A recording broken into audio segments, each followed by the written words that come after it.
Dans les archives oubliées du ministère colonial britannique, un seul document témoigne de l'existence d'Alexander Croft. Un rapport daté de mai 1847, marqué « confidentiel », puis rayé, puis brûlé partiellement. Ce qui reste lisible fait froid dans le dos. Les combats doivent cesser immédiatement. Le nombre de morts dépasse l'acceptable. Croft refuse d'obéir. Mais qui était cet homme? Et pourquoi l'Empire a-t-il tout fait pour effacer son nom de l'histoire? Avant de plonger dans cette histoire terrifiante, abonnez-vous à la chaîne et dites-moi en commentaire de quelle ville vous nous écoutez en ce moment. Cela m'aide énormément à continuer à vous raconter ces histoires, oubliées par l'histoire officielle. L'année 1839 marque un tournant dans l'histoire coloniale britannique en Afrique de l'Ouest. Alors que la traite des esclaves vient d'être officiellement abolie par le Parlement de Londres en 1833, les comptoirs commerciaux le long de la côte guinéenne continuent leurs activités dans une zone grise morale et juridique. L'abolition sur le papier ne signifie pas l'abolition dans les faits. Les fortunes bâties sur des décennies de commerce humain cherchent de nouvelles sources de profit, explorant des territoires où la loi britannique reste théorique et son application quasi inexistante. C'est dans ce contexte trouble qu'Alexander Croft, fils cadet d'une famille de marchands de Bristol, débarque dans la région que les Européens appellent alors la Côte de l'Or. Le navire qui l'amène, le Southampton Merchant, accoste dans un port côtier en juillet 1839, après 6 semaines d'une traversée éprouvante. Croft descend sur le quai avec une seule malle contenant ses possessions terrestres, quelques vêtements, des livres de comptabilité et une lettre de recommandation signée par son frère aîné, Thomas, qui possède des parts dans la Compagnie royale d'Afrique. Croft n'a que 28 ans, mais son regard est déjà celui d'un homme qui a tout vu. Après avoir dilapidé sa part d'héritage dans les salons de jeu londoniens, accumulant des dettes auprès de créanciers de plus en plus dangereux, il a fui l'Angleterre pour échapper non seulement à la ruine financière, mais aussi à la honte sociale.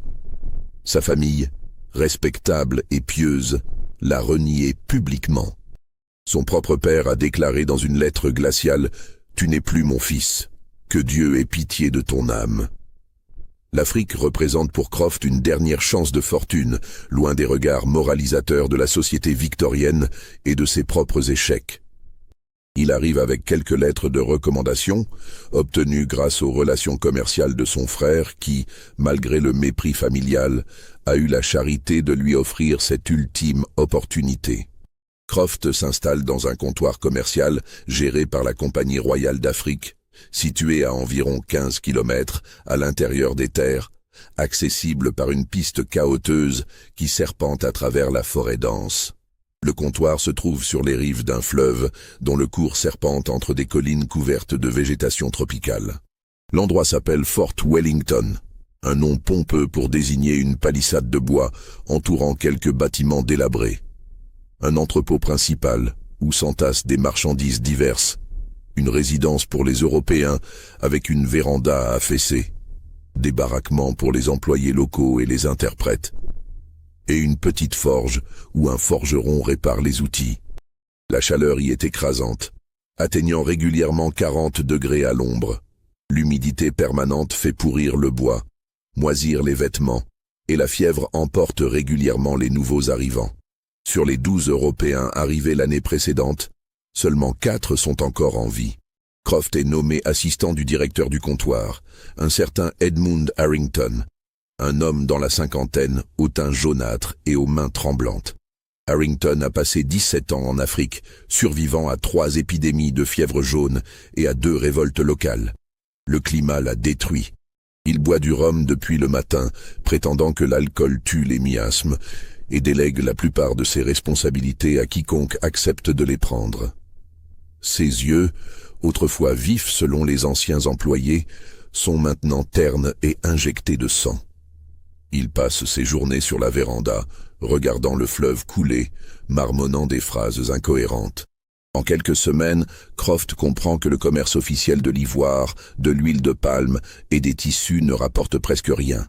Les registres qu'il consulte montrent des profits dérisoires, à peine suffisants pour couvrir les frais de fonctionnement du comptoir. Les véritables profits se font dans l'ombre, à travers des transactions que personne ne consigne dans les registres officiels envoyés à Londres. Harrington, dans ses rares moments de lucidité, explique à Croft que tout le monde prend sa part et que les règles de Londres ne s'appliquent pas ici. Mais Croft observe quelque chose d'autre pendant ces premières semaines. Quelque chose qui va devenir son obsession et sa damnation. Un soir de septembre 1839, Croft assiste par hasard à une scène qui le fascine et le trouble à la fois. Depuis la véranda de la résidence, alors qu'il révise des colonnes de chiffres à la lumière d'une lampe à huile, il entend des cris venant de la clairière située derrière l'entrepôt. Ce ne sont pas des cris de détresse ou de danger, mais des hurlements d'excitation, d'encouragement. Intrigué, il pose sa plume et s'approche discrètement, suivant le bruit à travers l'obscurité tropicale. Il découvre un cercle d'hommes, environ 50 personnes, certains Européens employés du comptoir, d'autres guerriers locaux des villages environnants, tous concentrés sur deux hommes qui se battent au centre. Des torches plantées dans le sol illuminent la scène d'une lumière dansante et inquiétante. Ce n'est pas une simple bagarre de taverne. C'est un combat organisé, brutal, sans règles apparentes. Les deux adversaires, torse nus, leur corps luisant de sueur dans la lumière des torches, se frappent avec une violence sauvage.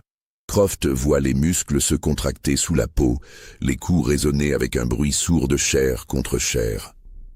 Le sang coule sur le sol poussiéreux, formant des taches sombres. Autour d'eux, les spectateurs crient, encouragent, gesticulent. Mais surtout, Croft remarque l'argent. Des pièces d'or qui changent de main, des billets froissés qui passent d'une paume à l'autre, des marchandises qui servent de mise, des bouteilles de rhum, des couteaux, même des fusils. Le combat dure près de 20 minutes avant que l'un des hommes ne s'effondre, le visage tuméfié, un œil complètement fermé, incapable de se relever malgré les encouragements désespérés de ceux qui ont parié sur lui. Le vainqueur, un guerrier d'une tribu voisine, lève les bras en signe de victoire pendant que la foule hurle son nom. Kwame. Certains spectateurs l'acclament avec une ferveur presque religieuse, d'autres maudissent leur mauvaise fortune, jetant leur chapeau par terre de frustration. Croft observe que le perdant est traîné hors du cercle par ses compagnons, laissant une trace de sang dans la poussière. Personne ne semble s'inquiéter outre mesure de ses blessures. C'est normal apparemment. Accepté. Harrington remarque la présence de Croft et lui fait signe d'approcher. Le directeur sourit, les yeux brillants d'une excitation malsaine qui contraste avec sa léthargie habituelle. C'est la première fois que Croft le voit vraiment animé. « Vous n'aviez jamais vu ça, n'est-ce pas, Croft ?» dit-il en se penchant vers lui, son haleine empestant le rhum. « C'est notre petit divertissement ici. On appelle ça les combats du fleuve. Ça existe depuis des années, bien avant mon arrivée. Les hommes ont besoin de se défouler, vous comprenez ? 6 mois dans cet enfer sans voir une femme blanche, sans rien d'autre que la chaleur et les moustiques. Et nous avons besoin de quelque chose pour rompre la monotonie de cet enfer vert. Sinon, on devient fou. Comme Henderson. Henderson ? Demande Croft. Mon prédécesseur. On l'a retrouvé un matin pendu dans sa chambre. Il ne supportait plus l'ennui. Croft regarde le perdant qu'on transporte maintenant vers les baraquements. L'homme saigne abondamment d'une plaie au-dessus de l'œil. Sa lèvre est fendue et il marche avec difficulté. « C'est légal ?» demande Croft, sachant déjà la réponse. Harrington éclate de rire, un rire qui se transforme en quinte de tout. « Légal ? Mon cher garçon, nous sommes à 15 kilomètres de la côte, au milieu de nulle part. Il faut 3 jours pour atteindre le fort britannique le plus proche. Qui se soucie de ce qui est légal ? Tant que les marchandises partent à temps et que les rapports envoyés à Londres sont propres et montrent des profits acceptables, personne ne pose de questions. L'Empire se soucie de ses dividendes, pas de nos divertissements. Cette nuit-là, Croft ne dort pas. Allongé sous sa moustiquaire, écoutant les bruits de la forêt nocturne, il pense aux cris, au sang, à l'excitation primitive qu'il a ressentie en regardant ces hommes se détruire mutuellement. Il pense aussi à l'argent qui a circulé. Beaucoup d'argent, plus qu'il n'en a vu depuis des mois. Et une idée commence à germer dans son esprit, Une idée sombre et séduisante. Au cours des semaines suivantes, Croft assiste à plusieurs autres combats. Il commence à comprendre les règles non écrites qui régissent ces affrontements. Les combats sont organisés tous les samedis soirs, à 20 heures précises. N'importe qui peut participer, qu'il soit européen ou africain, employé du comptoir ou guerrier d'un village voisin. N'importe qui peut parier. Il n'y a aucune limite à la violence autorisée. Les seules armes interdites sont les lames et les armes à feu. Tout le reste est permis. Certains combats se terminent par des abandons quand un combattant lève la main en signe de reddition. D'autres par des knock-outs brutaux. Personne n'est encore mort, mais Croft sent que ce n'est qu'une question de temps avant que la violence n'escalade au-delà du point de non-retour. Il observe aussi Kwame, le champion invaincu. L'homme doit avoir environ 25 ans. Une musculature impressionnante, sculptée par des années de travail physique et de combat. Des cicatrices anciennes marquent son torse et ses bras, témoignage de batailles passées. Il combat avec une efficacité redoutable, sans émotion visible, analysant son adversaire avant de frapper avec précision. Après chaque victoire, il reçoit une petite somme d'argent, rarement plus de quelques shillings, et retourne silencieusement vers son village, sans célébrer, sans se vanter. Croft commence à parier. Prudemment d'abord, misant de petites sommes qu'il peut se permettre de perdre. Puis, voyant que Kwame gagne systématiquement, il augmente ses mises. En quelques mois, il reconstitue une partie de sa fortune perdue à Londres. Chaque samedi soir, il gagne. L'argent s'accumule dans une cassette qu'il cache sous le plancher de sa chambre. Mais l'argent n'est pas suffisant. Ce n'est jamais suffisant pour un homme comme Croft. Une idée plus grande germe dans son esprit, une vision qui va transformer ses combats informels en quelque chose de beaucoup plus sombre, plus organisé, plus profitable. En février 1840, Edmund Harrington meurt de la fièvre jaune. Croft le trouve un matin sur la véranda, le corps raidi, les yeux vitreux fixant le fleuve qu'il a tant regardé. Sa disparition ne surprend personne au comptoir. Plusieurs employés commentent qu'il a duré plus longtemps que prévu. Son enterrement est expédié en quelques heures. Une tombe creusée à la hâte près de celle d'autres Européens morts avant lui. Une croix de bois plantée sans cérémonie. La Compagnie royale d'Afrique nomme provisoirement Alexander Croft comme nouveau directeur du comptoir, en attendant qu'un remplaçant permanent soit trouvé à Londres. Mais 1840 est une année compliquée pour l'Empire britannique. La première guerre de l'opium en Chine mobilise l'attention et les ressources. Les tensions croissantes en Inde nécessitent des renforts. L'Afghanistan devient un bourbier sanglant. Le comptoir de Fort Wellington, qui rapporte à peine quelques centaines de livres par an, est relégué au rang de préoccupation mineure, presque oublié. Les mois passent. Personne ne vient remplacer Croft. Les rapports qu'il envoie sont brefs, rassurants, montrant des profits stables. Londres ne pose pas de questions. Croft reste en poste. Avec ce nouveau pouvoir, Croft commence à transformer les combats du fleuve. Ce qui était un divertissement occasionnel devient une entreprise méthodiquement organisée. Il commence par établir des règles plus claires, des horaires fixes, un système de paris structuré. Il désigne des hommes de confiance pour collecter les mises, calculer les cotes, distribuer les gains. Il fait construire une arène rudimentaire mais fonctionnelle derrière l'entrepôt. Un cercle de terre, battu de 10 mètres de diamètre, délimité par des cordes tendues entre des poteaux, entouré de gradins en bois à 3 niveaux, assez grands pour accueillir une centaine de spectateurs confortablement. Il établit un calendrier régulier.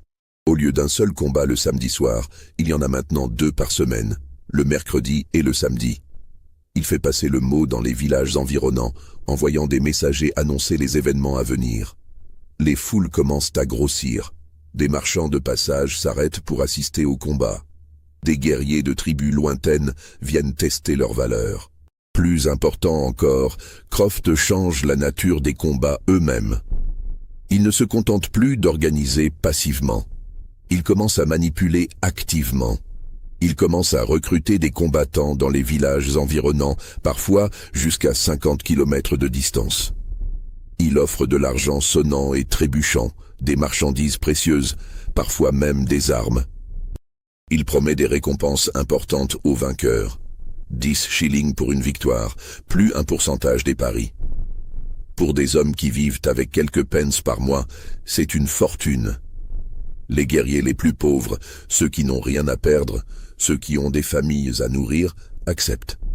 Bientôt, la reine attire des combattants de régions de plus en plus éloignées. Des hommes avec des réputations, des histoires de batailles gagnées, des cicatrices qui témoignent de leur courage. Chaque nouveau combattant représente une opportunité pour les paris, une nouvelle source d'excitation pour les spectateurs. Mais Croft ne se contente pas d'organiser.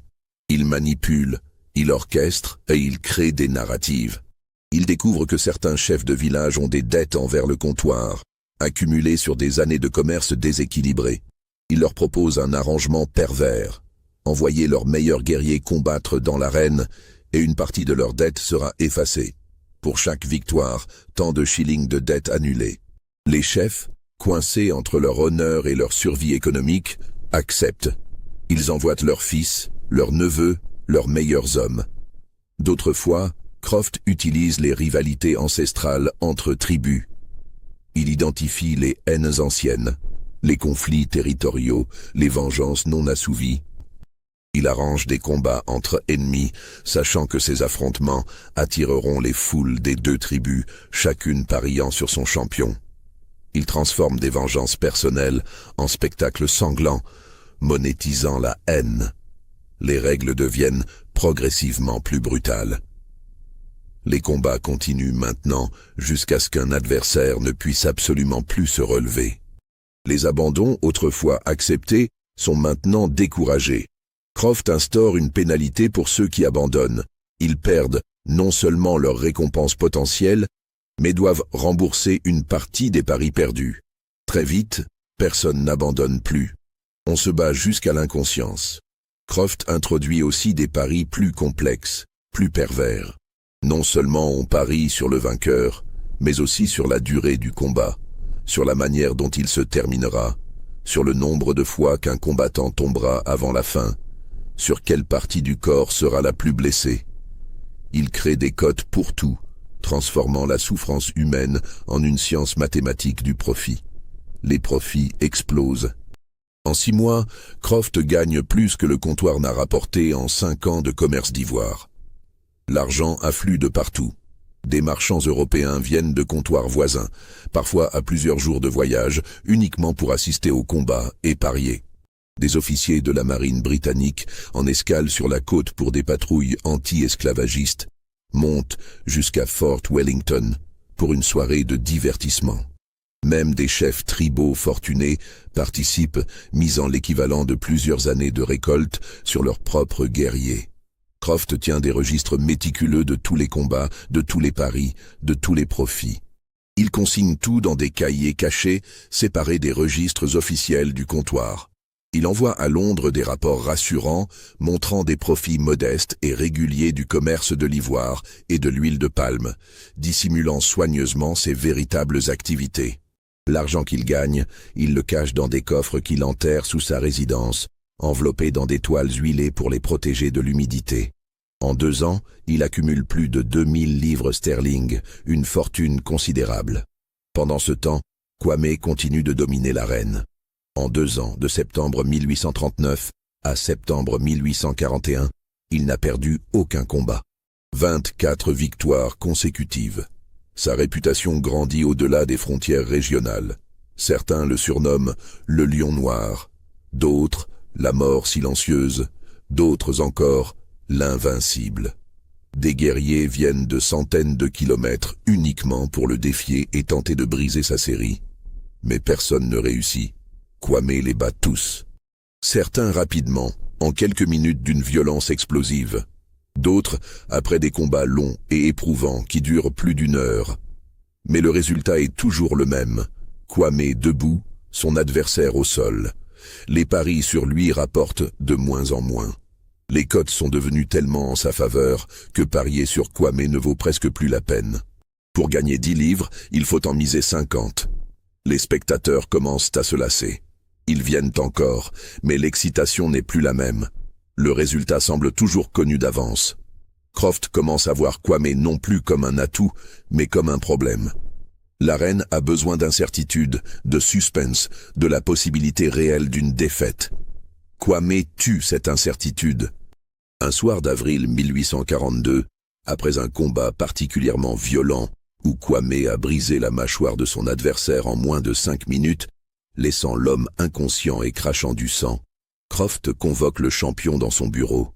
Kwame entre, impassible comme toujours, son corps encore luisant de sueur et taché du sang de son adversaire. « Assieds-toi », dit Croft en anglais, que Kwame comprend suffisamment après 2 ans d'exposition régulière.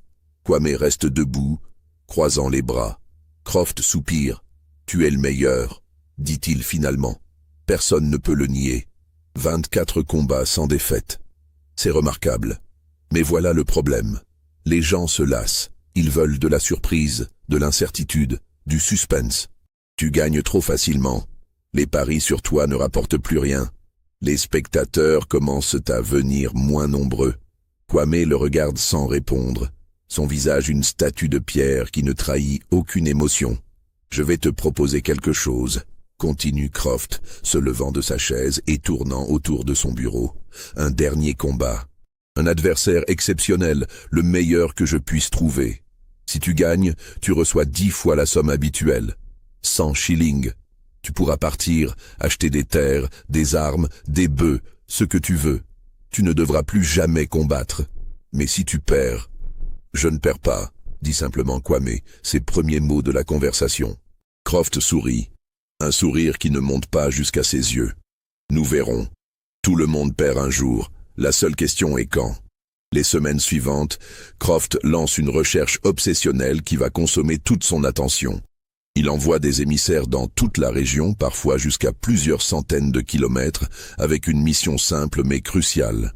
Trouver le combattant le plus redoutable d'Afrique de l'Ouest. Quelqu'un capable non seulement de tenir tête à Kwame, mais de le vaincre.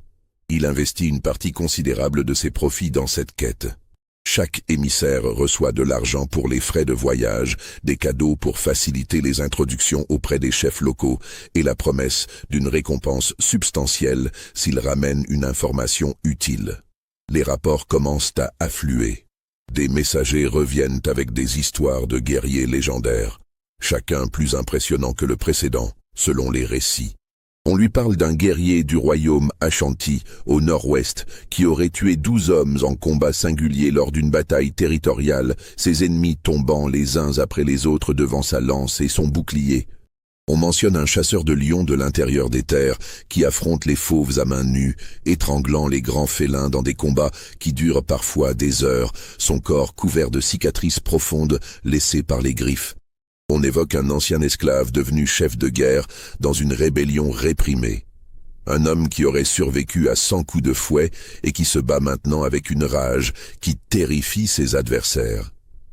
Croft étudie chaque cas méthodiquement.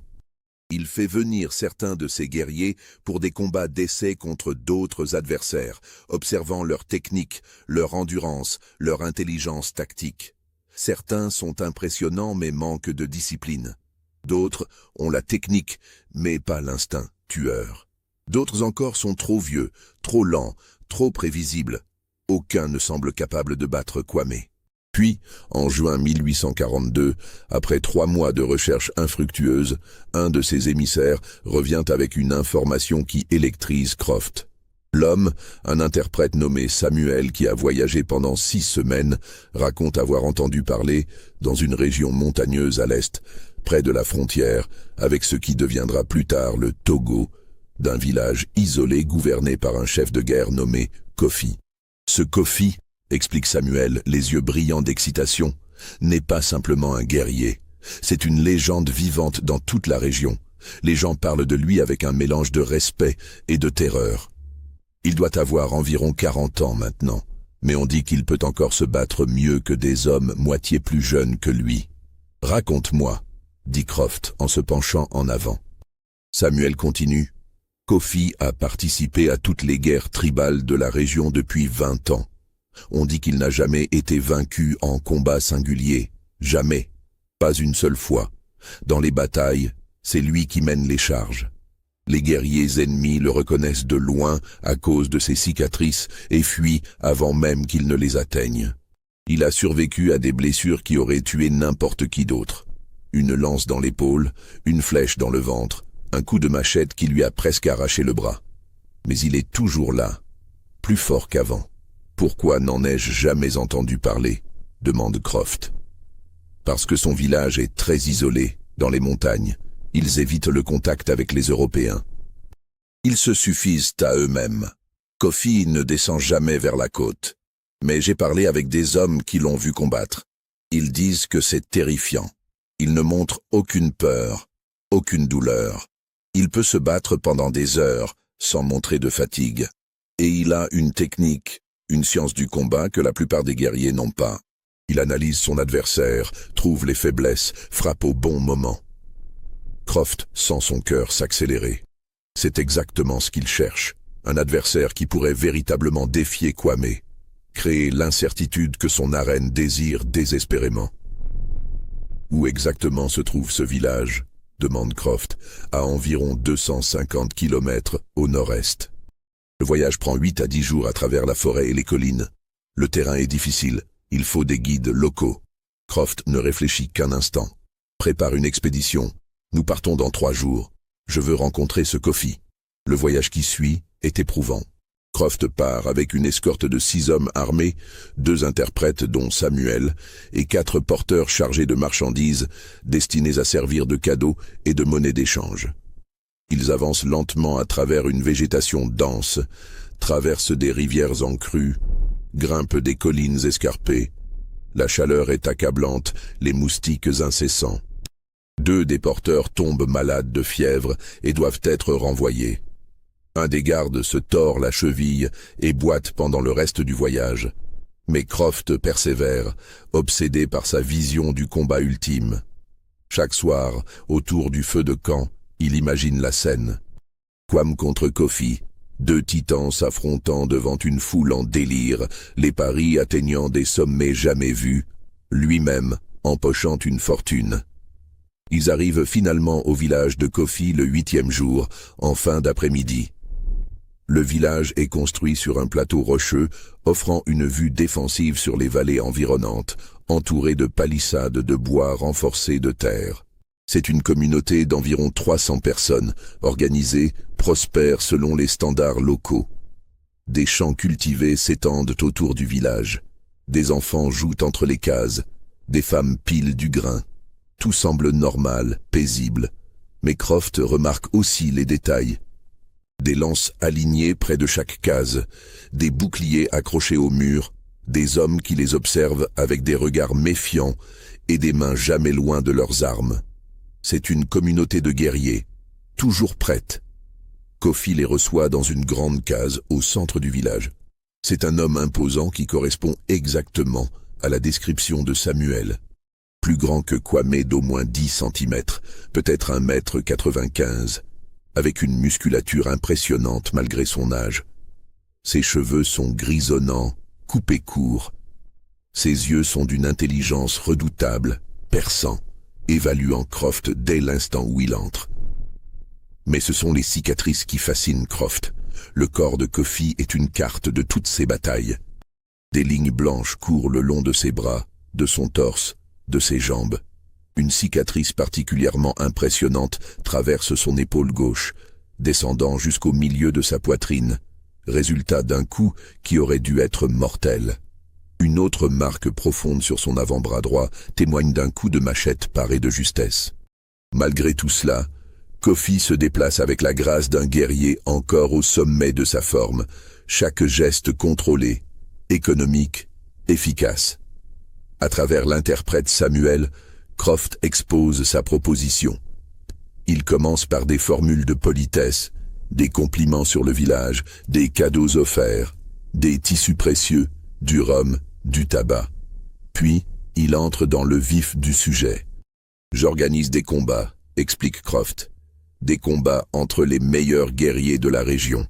Et j'ai entendu dire que tu es peut-être le meilleur de tous. » Kofi écoute sans réagir, son visage impassible. Croft continue. J'ai un champion, un jeune homme nommé Kwame, 24 victoires consécutives, invaincu. Les gens commencent à penser qu'il ne peut pas être battu. Je cherche quelqu'un capable de prouver qu'ils ont tort. Et pourquoi devrais-je me battre pour toi, homme blanc? Demande Kofi finalement, sa voix grave et mesurée. C'est la question que Croft attendait. Il a préparé sa réponse pendant tout le voyage. En cas de victoire, tu recevras 50 fusils modernes, britanniques, pas les vieux mousquets rouillés que les marchands essaient habituellement de vendre. 1000 cartouches, 5 barils de poudre de qualité et suffisamment de marchandises pour enrichir ton village pendant des années. Des outils en métal, des tissus, du sel, du sucre, tout ce que tu veux. C'est une fortune. De quoi assurer la sécurité et la prospérité de ton peuple. Kofi réfléchit, ses doigts tapotant légèrement sur la coudoir de son siège. C'est beaucoup. Trop peut-être? Pourquoi? Parce que ce combat attirera des centaines de spectateurs. Les paris seront énormes. Je peux me permettre d'être généreux. Kofi hoche lentement la tête. Mais il y a une autre raison, n'est-ce pas? Tu ne cherches pas juste un adversaire pour ton champion. Tu cherches quelque chose de spécial. Croft sourit. L'homme est intelligent. Tu as raison. Je cherche un spectacle que personne n'oubliera jamais. Un combat qui entrera dans la légende. 2 champions invincibles, un seul vainqueur. C'est ce que je veux créer. Kofi se lève, marche vers l'entrée de la case, regarde son village. Parle-moi de ce Kwame. Quel genre de guerrier est-il? Croft décrit Kwame en détail. Son âge, sa taille, sa vitesse, sa technique, ses victoires. Il est honnête, ne cache rien. Il veut que Kofi comprenne exactement à quoi il fait face. Quand il finit, Kofi se retourne. Il a l'air redoutable. Mais il est jeune. La jeunesse a de la vitesse, mais pas la sagesse. Pas l'expérience de la douleur, de la fatigue, du désespoir. Les jeunes tombent quand les choses deviennent vraiment difficiles. Alors, tu acceptes? Kofi ne répond pas immédiatement. Il retourne s'asseoir, ferme les yeux, réfléchit pendant plusieurs longues minutes. Croft attend, retenant son souffle. Finalement, Kofi ouvre les yeux. J'accepte, mais je pose mes conditions. Le combat sera à mort. Pas d'abandon, pas d'arrêt quand l'un de nous tombe. Nous combattons jusqu'à ce que l'un de nous deux ne puisse absolument plus continuer. C'est la seule manière de déterminer qui est vraiment le meilleur. Croft sent un frisson le parcourir. C'est exactement ce qu'il voulait, peut-être même plus. Mais il ne s'attendait pas à ce que Kofi le propose lui-même. Kwame devra accepter ses conditions, dit Croft prudemment. S'il refuse, c'est qu'il n'est pas un vrai guerrier, répond Kofi avec mépris. Dis-lui que Kofi l'attend. S'il a vraiment du courage, il viendra. Le retour à Fort Wellington semble interminable à Croft. Son esprit bouillonne constamment de plans, de calculs, de visions du spectacle qui va se dérouler. Il imagine déjà la foule immense, les paris astronomiques, la tension insoutenable. Ce combat dépassera tout ce qui s'est fait jusqu'à présent. Ce sera son chef-d'œuvre. De retour au comptoir, il convoque immédiatement Kwame et lui explique la situation. Kwame écoute sans broncher la description de Kofi, ses victoires passées, sa réputation de guerrier invincible, sa condition pour le combat. Il veut un combat à mort, dit finalement Croft, observant attentivement la réaction de Kwame. Pour la première fois depuis que Croft le connaît, depuis 2 ans de combat et de victoire, il voit une émotion passer brièvement sur le visage normalement impassible de Kwame. Pas de la peur, jamais de la peur. Quelque chose de plus profond, de plus sombre. Du respect peut-être, ou de la reconnaissance face à un défi enfin digne de lui. Peut-être même, étrangement, du soulagement.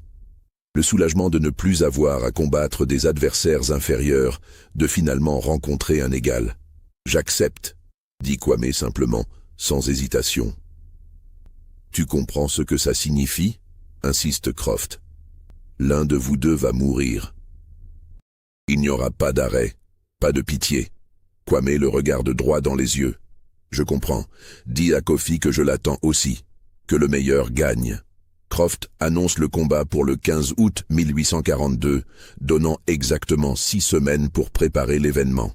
Il envoie des messagers dans tous les comptoirs de la côte, jusqu'à Freetown, au nord, à plus de 400 km, et Accra, au sud, à 300 km. Il fait imprimer des affiches rudimentaires à Freetown, qu'il distribue dans tous les ports, tavernes, comptoirs commerciaux.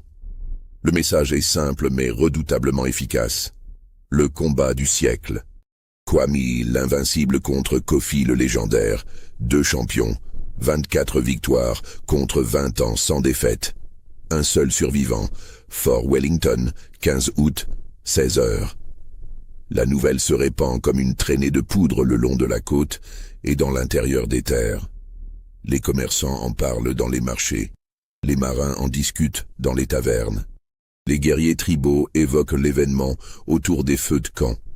Certains sont sceptiques, pensant que c'est une exagération, une publicité mensongère. Mais d'autres, qui ont vu Kwame combattre ou qui connaissent la réputation de Kofi, comprennent que c'est réel. Les paris commencent des semaines avant le combat. Croft établit un système complexe de cotes qui évolue quotidiennement en fonction des mises reçues. Il embauche 2 comptables pour gérer l'afflux d'argent et tenir les registres. Initialement, Kwame est légèrement favori en raison de sa jeunesse, sa série de victoires récentes visibles et documentées, et le fait qu'il combat régulièrement. Les cotes sont de 3 contre 2 en sa faveur. Mais au fur et à mesure que des informations sur Kofi circulent, que des témoins de ses anciens combats arrivent et racontent ses exploits, que des marchands qui ont visité sa région confirment sa réputation, les cotes s'équilibrent progressivement. À 3 semaines du combat, elles sont presque à égalité. À 2 semaines, elles basculent légèrement en faveur de Kofi. L'expérience et la brutalité du vieux guerrier commencent à séduire les parieurs. Croft, lui, mise une somme considérable sur Kofi. 500 livres sterling, presque un quart de sa fortune accumulée. Il parie que l'expérience et l'endurance de Kofi l'emporteront sur la vitesse de Kwame dans un combat à mort. Mais il sait aussi que, peu importe qui gagne, il empochera une fortune grâce aux commissions sur tous les paris. Il fait construire des gradins supplémentaires autour de l'arène. L'anneau de spectateurs passe de 100 places à près de 300. Il engage 12 hommes armés pour assurer la sécurité, sachant que la présence de tant d'argent et de spectateurs excités, souvent ivres et émotionnellement investis, peut dégénérer en violence généralisée. Il fait installer 40 torches tout autour du cercle de combat pour que l'événement puisse se prolonger dans la nuit si le combat dure longtemps. Il organise aussi la logistique. Des entrepôts temporaires pour stocker l'alcool qui sera vendu, des latrines creusées à distance, des zones de campement pour ceux qui arrivent de loin, des cuisiniers engagés pour préparer de la nourriture. Fort Wellington se transforme en une sorte de foire morbide. 3 jours avant le combat, Kofi arrive à Fort Wellington avec une vingtaine de ses guerriers. Ils marchent en formation, disciplinés, leurs armes portées avec assurance. Les gens s'arrêtent pour les regarder passer, reconnaissant immédiatement Kofi d'après les descriptions qui circulent. Croft les installe dans des baraquements séparés, loin de Kwame et de ses supporters. Il veut éviter toute confrontation prématurée, toute violence qui pourrait compromettre l'événement. Les 2 champions ne doivent se rencontrer que dans l'arène, pas avant. L'atmosphère au comptoir devient électrique. Les premiers spectateurs commencent à arriver dès le 12 août, 3 jours avant le combat. Des marchands avec leurs marchandises, des guerriers avec leurs armes, des marins en permission, des aventuriers, des curieux, même quelques femmes européennes venues des comptoirs côtiers, ce qui est extraordinairement rare dans cette région. Les paris atteignent des sommes délirantes. Croft estime que plus de 3000 livres sterling sont en jeu, une fortune colossale pour l'époque. C'est plus que le budget annuel de plusieurs comptoirs réunis. Des hommes parient leurs économies de plusieurs années. Des chefs tribaux misent des troupeaux entiers de bétail. Un capitaine de navire parie même son cargo, tellement il est convaincu de la victoire de Kwame. La veille du combat, la population temporaire de Fort Wellington dépasse les 400 personnes. C'est le chaos organisé. Des bagarres éclatent sporadiquement entre supporters rivaux. Les hommes de Croft doivent intervenir régulièrement pour séparer les belligérants. L'alcool coule à flot. L'air vibre d'une énergie malsaine, un mélange d'excitation et de violence contenue. Croft visite séparément les deux combattants. Il trouve Kwame assis seul dans sa case, torse nu, les yeux fermés, en méditation ou en prière. Le jeune guerrier ne lève même pas les yeux quand Croft entre. Son corps est parfaitement immobile, sa respiration lente et régulière. Il est déjà en train de se préparer mentalement, se retirant dans un espace intérieur où rien ne peut l'atteindre. « Demain, tu deviens une légende, ou tu meurs », dit Croft doucement. « Dans les deux cas, ton nom ne sera jamais oublié. On parlera de toi pendant des générations. » Kwame ne répond pas, ne bouge pas. C'est comme si Croft n'existait même pas. Croft quitte la case, légèrement troublé par cette indifférence absolue. Chez Kofi, l'ambiance est complètement différente.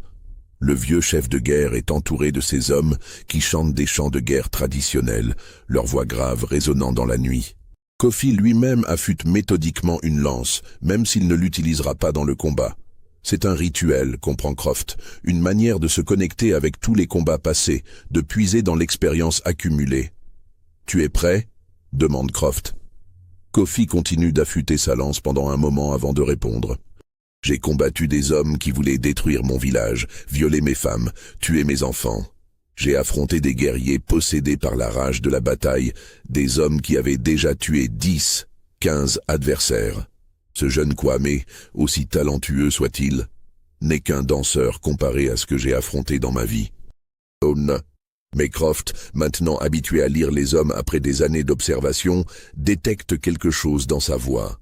Une nuance subtile. Du doute, peut-être? Ou de la vantardise pour masquer l'inquiétude? Kofi sait-il, au fond de lui, que ce combat sera différent de tous ceux qu'il a livrés?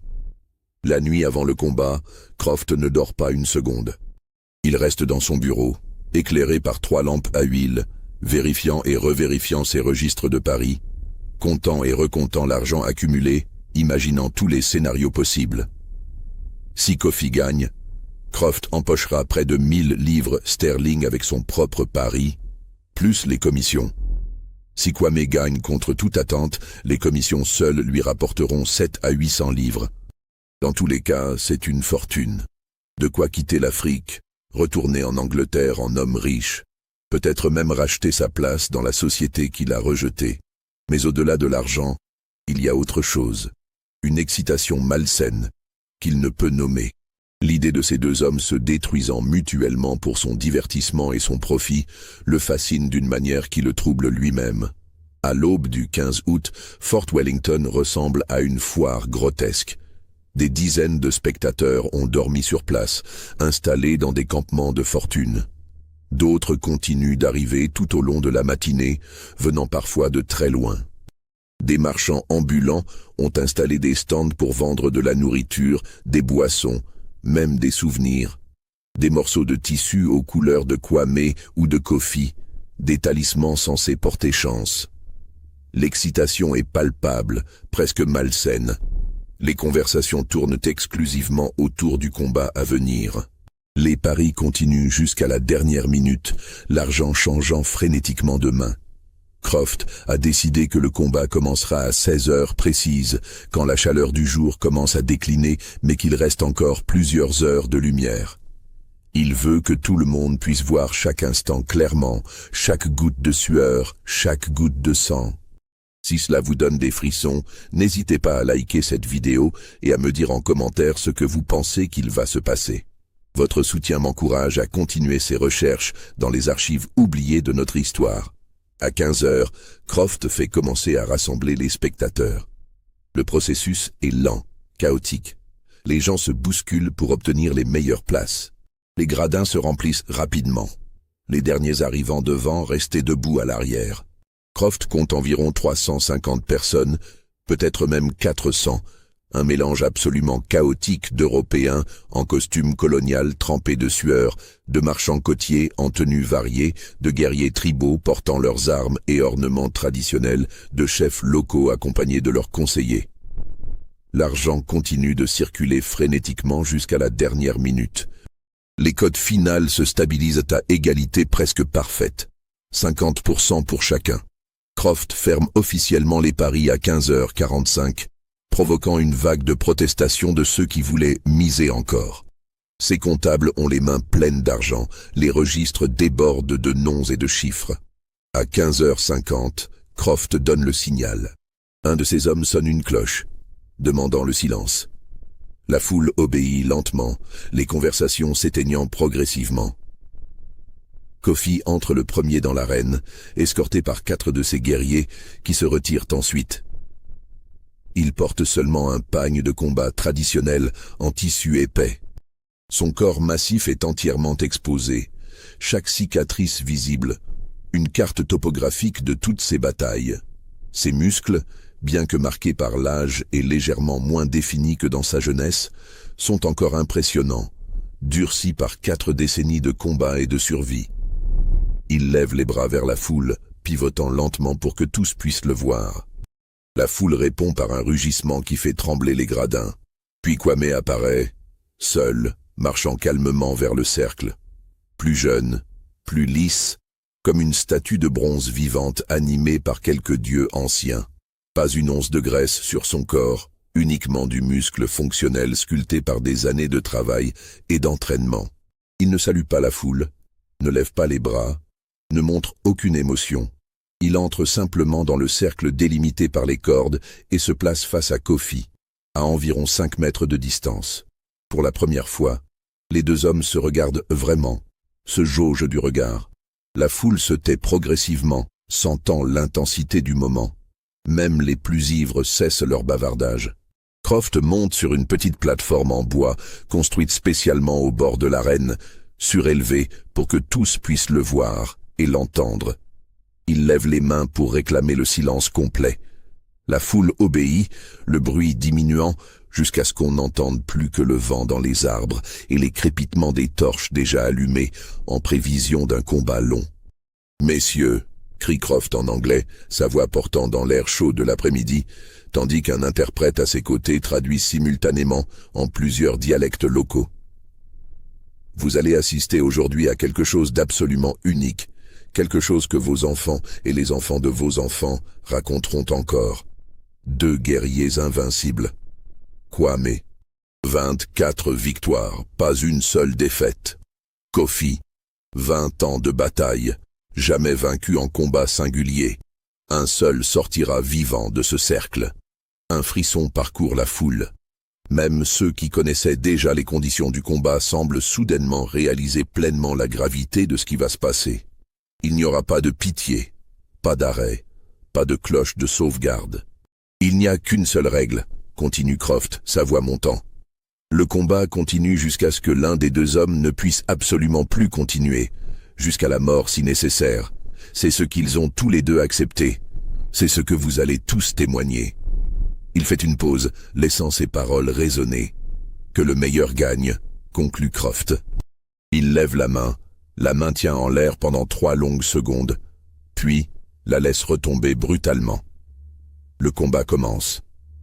Les 2 hommes ne se précipitent pas l'un sur l'autre comme le font souvent les combattants moins expérimentés. Au lieu de cela, ils commencent à tourner lentement, dans le sens des aiguilles d'une montre, s'évaluant mutuellement avec une patience de prédateur. Chacun cherche une ouverture, une faiblesse, un moment d'inattention. Leurs pieds soulèvent de petits nuages de poussière rouge. La foule retient collectivement son souffle. 30 secondes passent. 45. 1 minute complète sans qu'aucun coup ne soit porté. C'est Kofi qui attaque en premier.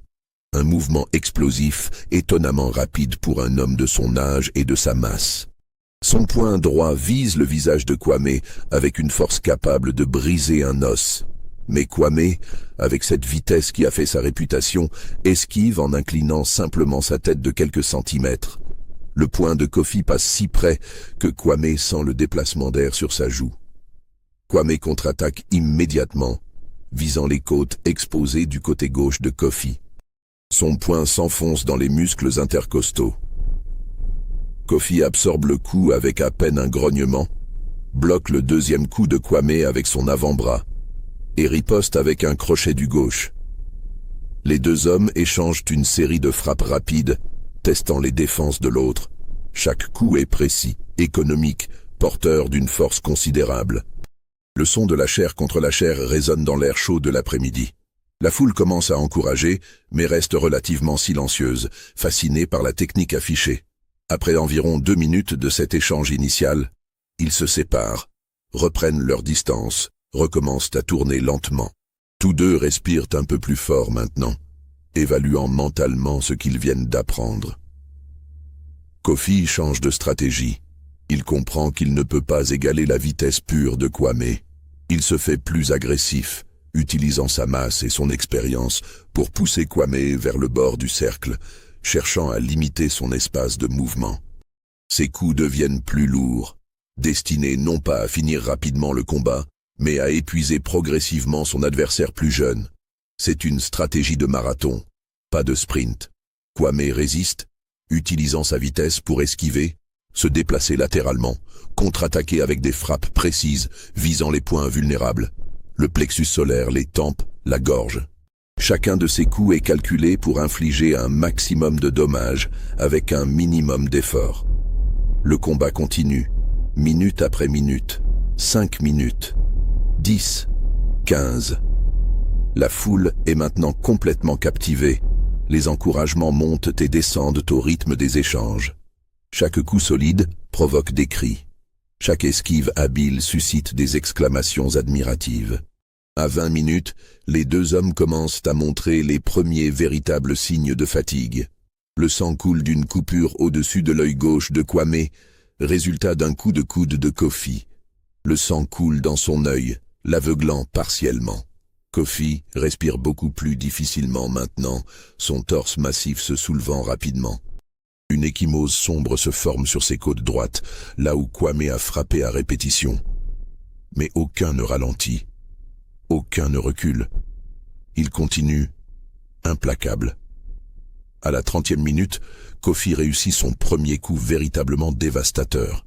Profitant d'une fraction de seconde où Kwame essuyait le sang de son œil, Kofi avance explosivement et son poing droit s'écrase contre la tempe de Kwame avec un bruit sourd, terrible, qui fait grimacer même les spectateurs les plus endurcis.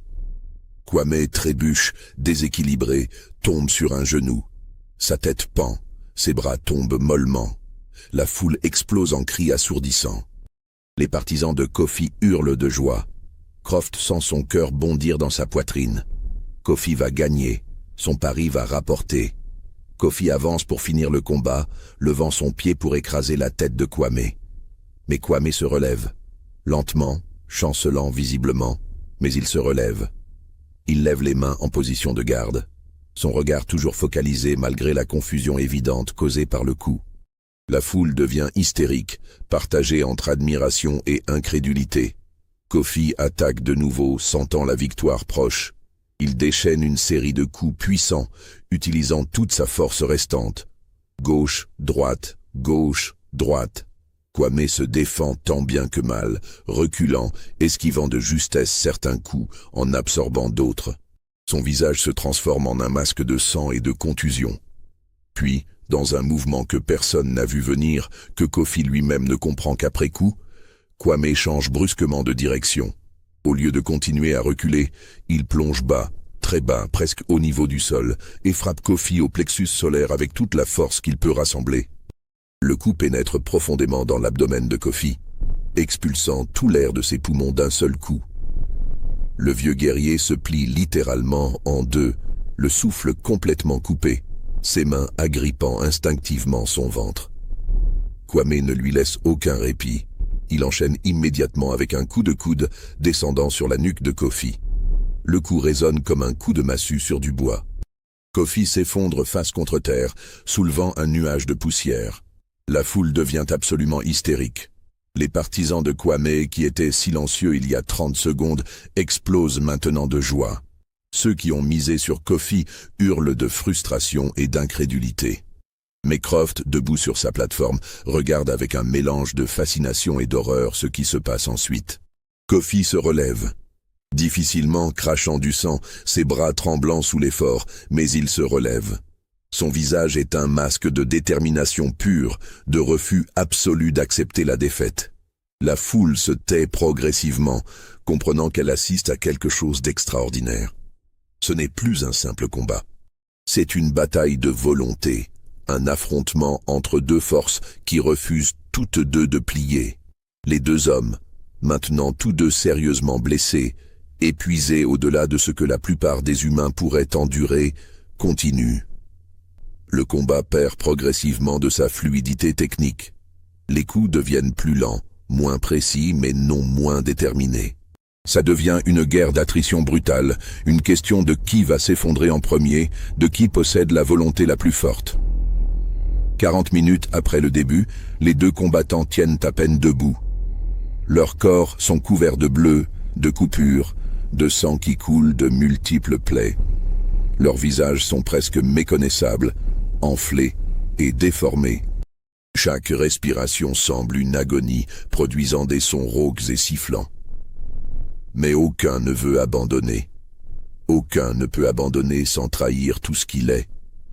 Kofi, puisant dans des réserves de force qu'il ne savait même pas posséder, rassemble ses dernières énergies pour une charge désespérée.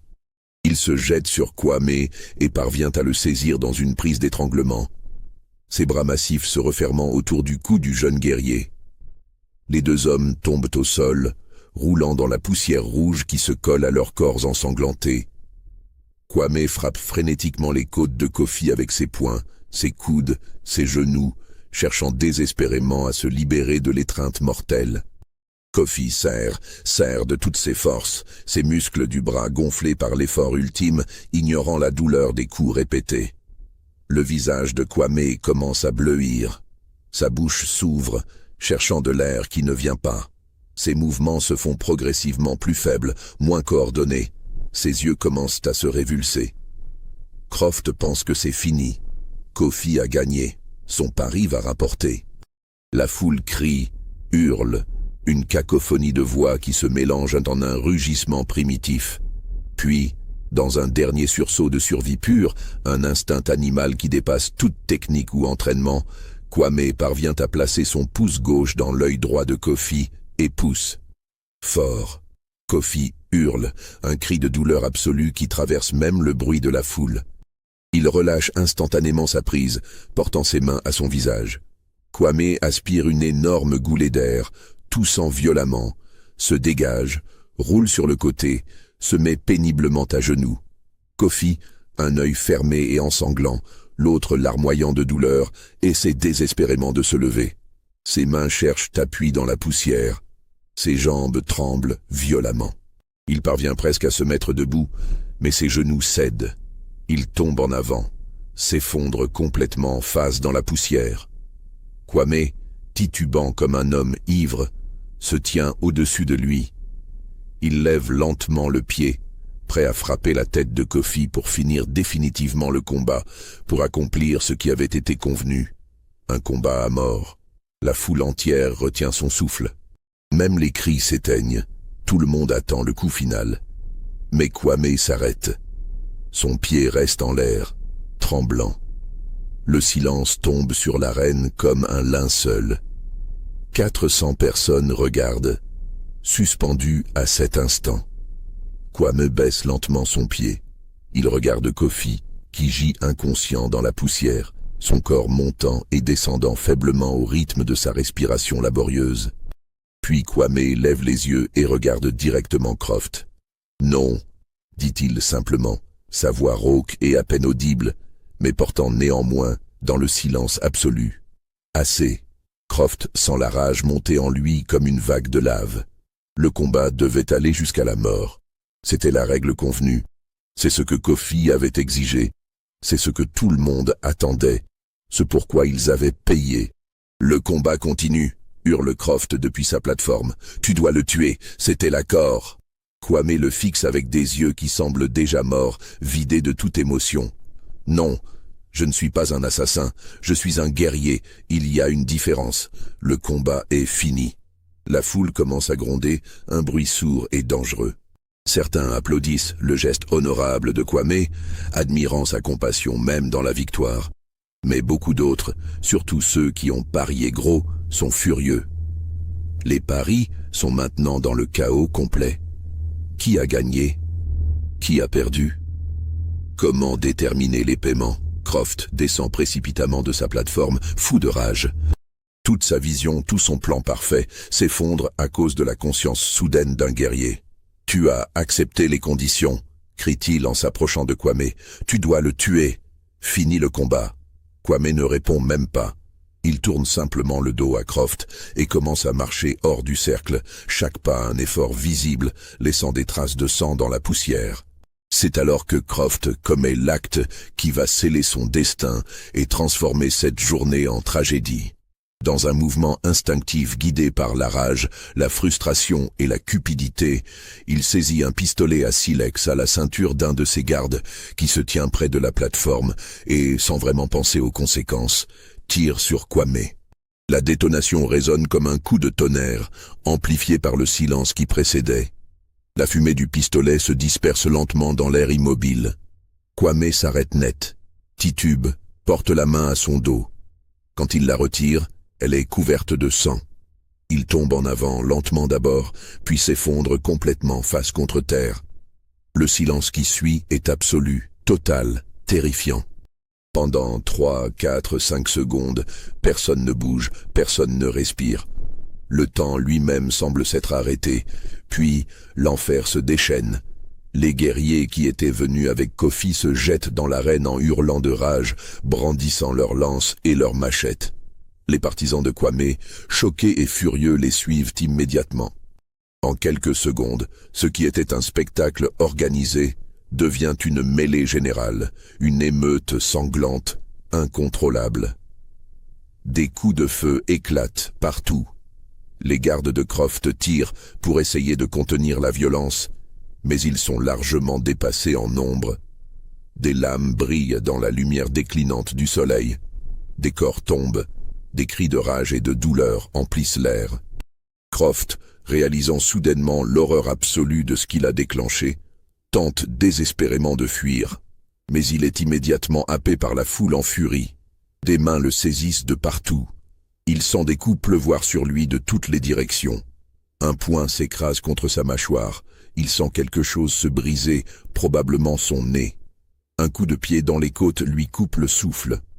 Il crie, supplie, implore la pitié. « Je suis désolé. C'était un accident. Je ne voulais pas. » Mais sa voix se perd complètement dans le chaos assourdissant.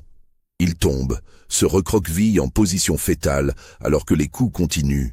Il ferme les yeux, s'attendant à la mort à chaque instant. La dernière chose qu'il voit avant de perdre conscience, à travers un voile de sang qui coule de son front, c'est le corps de Kwame. Toujours face contre terre dans la poussière rouge, une tache sombre s'élargissant continuellement dans son dos, témoin silencieux de sa propre folie. Quand Alexander Croft reprend conscience, il ne sait pas combien de temps s'est écoulé. Quelques heures peut-être, peut-être même un jour entier.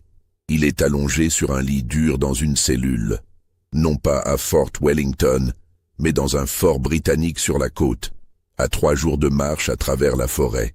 La lumière qui entre par une petite fenêtre barrée lui fait mal aux yeux. Chaque partie de son corps hurle de douleur. Son visage est tellement enflé qu'il peut à peine ouvrir les yeux. Plusieurs de ses côtes sont cassées, rendant chaque respiration atroce. Son bras gauche est dans une attelle rudimentaire.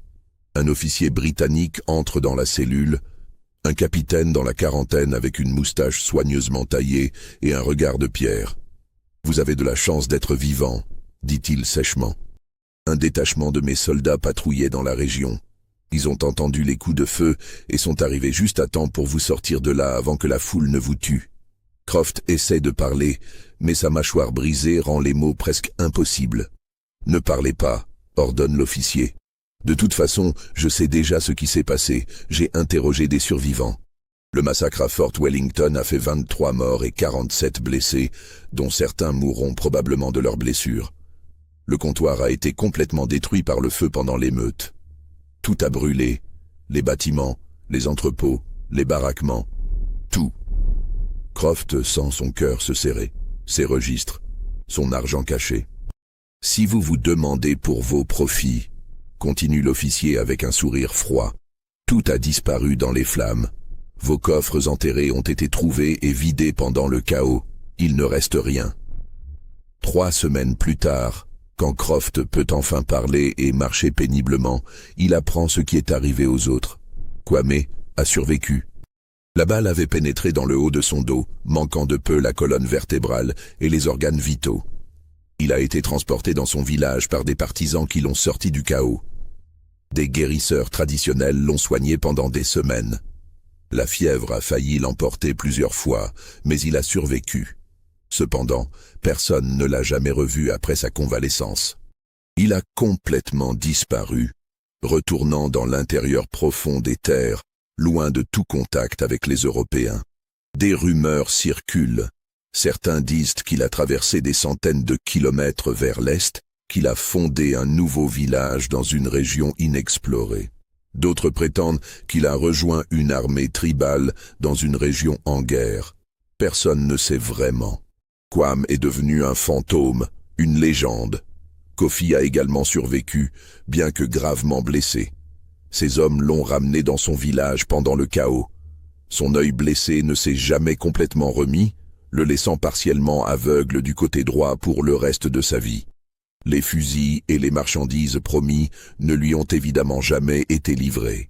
Il est retourné à sa vie de chef de village, mais diminué, marqué à jamais par ce combat qui n'aurait jamais dû avoir lieu. Croft est finalement transféré vers la capitale côtière et jugé par une cour militaire britannique en septembre 1842. Les accusations sont multiples et graves. Organisation de combats illégaux, détournement de fonds de la Compagnie royale d'Afrique, mise en danger de sujets britanniques, déclenchement d'une émeute ayant causé de nombreuses morts, tentative de meurtre. Mais le procès est étrangement bâclé, expédié en moins d'une semaine. L'Empire britannique est profondément embarrassé par toute l'affaire. Reconnaître officiellement ce qui s'est passé à Fort Wellington signifierait admettre que ses représentants coloniaux se livraient à des activités barbares, que le contrôle impérial n'existe que sur le papier, que la sauvagerie règne dans ces territoires lointains. Les témoins sont étonnamment peu nombreux. Beaucoup de ceux qui ont assisté au combat ont fui la région, craignant des représailles. D'autres sont morts pendant l'émeute. Certains refusent simplement de témoigner. Les preuves matérielles ont brûlé avec Fort Wellington. Croft est condamné à 15 ans de prison et à la confiscation de tous ses biens restants. Mais la sentence est remarquablement légère par rapport à ce qu'elle aurait dû être pour les crimes commis. Il y a eu 23 morts, après tout. En Angleterre, il aurait été pendu. On lui permet de purger sa peine en Angleterre plutôt qu'en Afrique, officiellement pour des raisons médicales étant donné ses blessures, mais en réalité, pour l'éloigner rapidement et discrètement de la région. Il est transféré en novembre 1842 vers une prison de Bristol, sa ville natale, une ironie cruelle du destin. Il y reste exactement 7 ans avant d'être libéré en 1849 pour bonne conduite. À sa sortie, c'est un homme complètement brisé. Il a 40 ans mais en paraît facilement 60. Sa santé est ruinée. Ses cheveux, autrefois bruns, sont maintenant complètement blancs. Il tremble constamment, un tic nerveux qu'il ne peut contrôler. Son regard est vide, hanté. Il essaie de reconstruire une vie.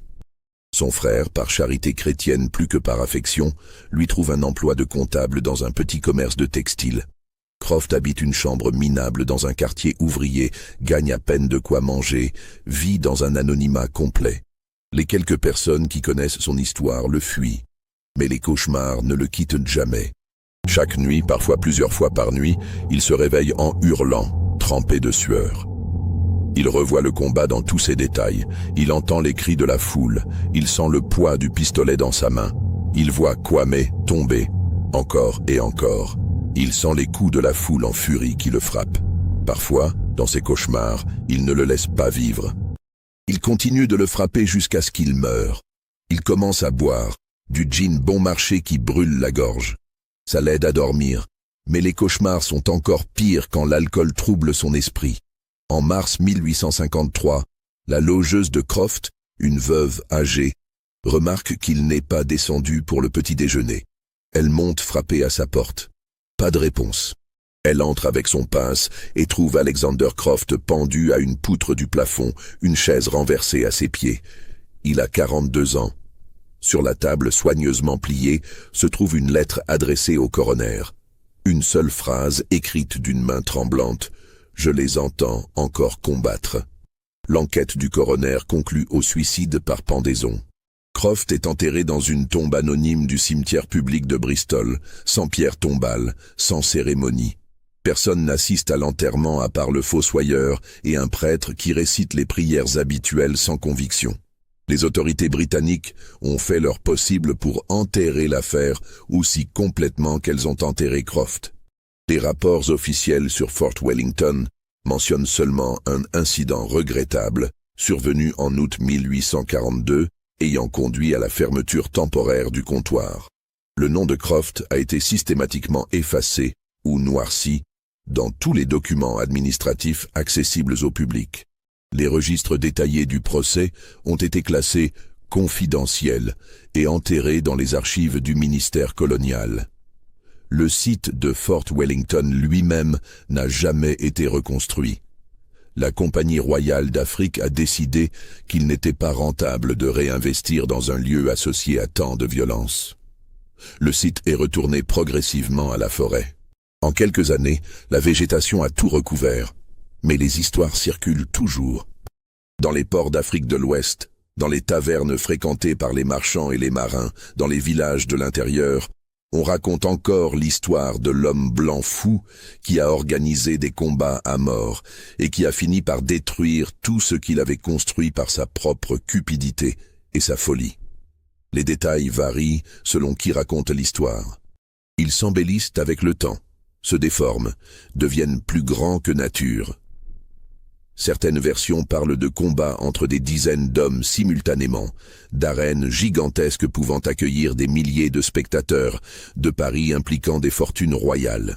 D'autres versions transforment Kwame et Kofi en géants mythologiques, capables de combattre pendant des jours entiers sans repos. Kwame, lui, est devenu une véritable légende dans certaines régions. On raconte qu'il n'a jamais vraiment quitté la forêt, qu'il vit encore quelque part dans l'intérieur profond. Un vieil homme maintenant si c'est vrai, mais que ses yeux gardent encore cette intensité mortelle, ce regard qui ne scie jamais. Des jeunes guerriers prétendent l'avoir rencontré, avoir reçu son enseignement sur l'art du combat et l'honneur du guerrier. Impossible de savoir si ces histoires sont vraies ou simplement des fantasmes. Kofi est retourné à son village et y a vécu jusqu'à un âge très avancé, respecté comme un sage et un chef. À sa mort, vers 1870, il était devenu une figure paternelle pour toute sa communauté. Mais ceux qui l'ont bien connu disent qu'il ne parlait jamais du combat contre Kwame. Jamais. C'était le seul sujet sur lequel il gardait un silence absolu. Une seule fois, près de la toute fin de sa vie, alors qu'il sentait la mort approcher, il aurait murmuré à un de ses petits-fils qui s'occupait de lui. « J'ai affronté le meilleur guerrier que j'ai jamais rencontré. Nous étions égaux. Aucun de nous n'a vraiment gagné. Aucun n'a vraiment perdu. C'est tout ce qu'un guerrier peut demander dans sa vie, rencontrer un égal. » Le site de Fort Wellington existe toujours techniquement. Si vous connaissiez l'histoire, si vous aviez accès aux vieux registres de navigation et aux cartes coloniales, si vous remontiez le fleuve depuis la côte pendant environ 15 kilomètres, vous pourriez théoriquement trouver l'endroit. Aujourd'hui, c'est simplement une clairière envahie par la végétation tropicale. Des arbres immenses ont poussé là où se trouvaient les bâtiments. Si vous cherchiez attentivement, fouillant sous la couche de feuilles mortes et de terre, vous pourriez encore trouver quelques traces. Des fondations de pierre recouvertes de mousse, des morceaux de bois pourris que le temps n'a pas encore complètement détruits, peut-être quelques objets métalliques rongés par la rouille. Et au centre, là où se trouvait l'arène, là où Kwame et Kofi se sont affrontés dans le combat le plus brutal jamais organisé dans cette région, le sol est toujours légèrement différent. Plus rouge que le sol environnant. Plus stérile aussi, comme si rien ne voulait vraiment y pousser. Les habitants de la région, les descendants de ceux qui ont assisté au massacre ou qui en ont entendu parler, évitent généralement l'endroit. Ils disent que c'est maudit, que les esprits des morts y errent encore, que parfois, la nuit, on peut entendre des sons étranges venant de la clairière, des cris, des bruits de combat, des voix qui encouragent et qui hurlent.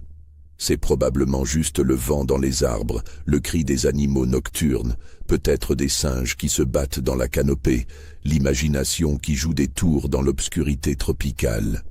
Probablement.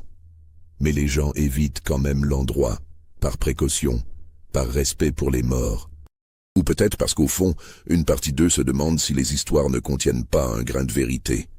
Vous croyez que tout a vraiment été révélé? Que l'histoire s'arrête vraiment là avec la mort de Croft et la disparition de Kwame? Les archives britanniques du ministère colonial contiennent encore aujourd'hui des centaines de documents classifiés sur les activités coloniales de cette époque. Des rapports marqués « confidentiels » que personne n'a consultés depuis plus d'un siècle. Combien d'autres histoires comme celle d'Alexander Croft et de ses combats mortels attendent d'être découvertes, cachées dans des archives poussiéreuses? Dites-moi en commentaire ce que vous pensez qu'il est vraiment arrivé à Kwame après sa disparition. A-t-il vraiment survécu? Vit-il encore quelque part dans la forêt comme le prétendent les légendes? Ou l'histoire cache-t-elle quelque chose de plus sombre encore? Abonnez-vous pour ne manquer aucune de ces histoires oubliées que l'Empire britannique a tenté d'effacer de l'histoire officielle et partagez cette vidéo avec tous ceux qui aiment les mystères historiques les plus sombres et les plus troublants. Parce que la vérité, quand on la trouve enfin dans les archives poussiéreuses et les documents à moitié brûlés, est souvent bien plus terrifiante et bien plus fascinante que n'importe quelle fiction que nous pourrions inventer.